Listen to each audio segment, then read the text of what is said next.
torch to John McCain, and we're not going to let John McCain hide for this 26-year record. It is time for change. Now, I know these times are different. I know folks are worried. But I'm confident we can steer ourselves out of this crisis. Because I believe in this country. I believe in you. I believe in the American people. This is the United States of America. We're a nation that's faced on war and depression, great challenges and great threats. And in each and every moment, we have always risen to meet these challenges, not as Democrats, not as Republicans, but as Americans. With resolve, with confidence, with that fundamental belief that here in America, our destiny is not written by us. It's not written for us, it's written by us. We decide what our future is. You know, the Latino community has always held fast to this idea. Think about it.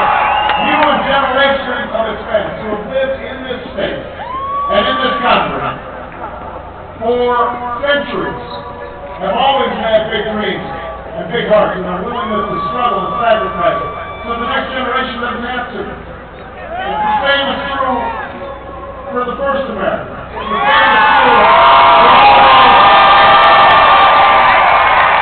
The same is true for all those who came after. The same was true for my own father, who came here from Virginia so many years ago. Because he believed America was a place where you can make it if you try. That's who we are. That's the country we need to be right now. And that's why I'm running for president of the United States.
create jobs over the long term. And it starts with tax rate. There's been a lot of talk about taxes in this campaign. The truth is, my opponent and I are both opposing tax cuts. The difference is, if he wants to give tax cuts to Fortune 500 CEOs, an average of $700,000 per Fortune 500 CEO.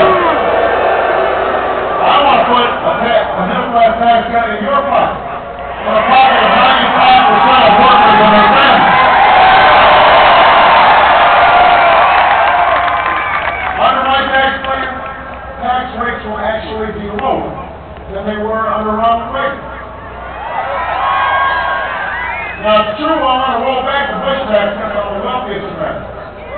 You go back to the rate they paid under Bill Clinton. They were still rich under Bill Clinton. Millionaires and billionaires, they were doing fine under Bill Clinton. Now, John McCain called that socialism. What he's forgetting is that just a few years ago, he himself said that the Bush tax cuts were irresponsible. He said, I couldn't in good conscience support a tax cut where the benefits went to the wealthy at the expense of middle-class Americans who most need tax relief. Well, he was right then, and I'm right now.